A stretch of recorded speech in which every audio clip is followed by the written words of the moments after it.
false when it comes to teaching how to manage money. So we're going to get a lesson this morning from the founder and CEO of Wealth Management Group, Craig Bolanos. Thanks for being here, Craig. Yeah, good to be back with you, Sally. I know you've got a senior in high school. I do. This is right around the corner for us. So what have you been talking about at your house? Well, what we've been talking about is college is really expensive. Yeah. And just because you can borrow the total cost of attendance doesn't mean you should.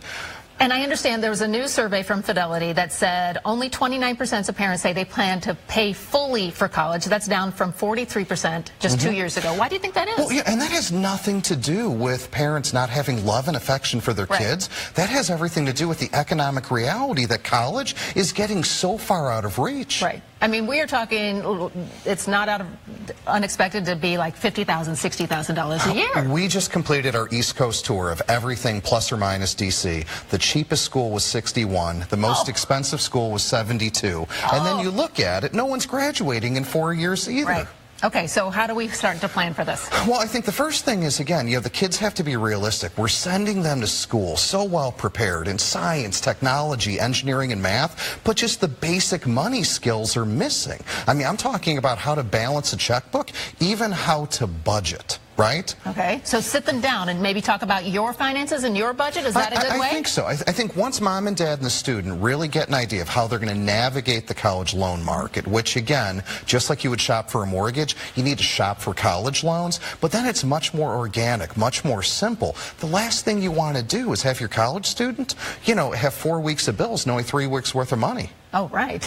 That's not a good position to be in. So what are some of the biggest mistakes that you see college students making? Well, I think outside of borrowing incorrectly, which, we can do an entire hour on that, I just see them not paying attention to the dollars. And when I go back to that budget concept, if the children only have, adults, if they only have 3 weeks worth of money but 4 weeks worth of bills, what's going to happen? They're going to put the money on credit cards. And it's not just kids graduating with college indebtedness, it's graduating with credit card debt. Which can saddle them for years to come. So how do you stop absolutely. that? I think, again, just through education, and everyone is so quick to use technology. There are so many apps, free applications you can use just to track your money, just to track your spending. We got to start adopting and creating that habit before the kids go away to school. I'm imagining this is a conversation that should start well before college age. I think so. I think we should be talking with our kids about money when they're young,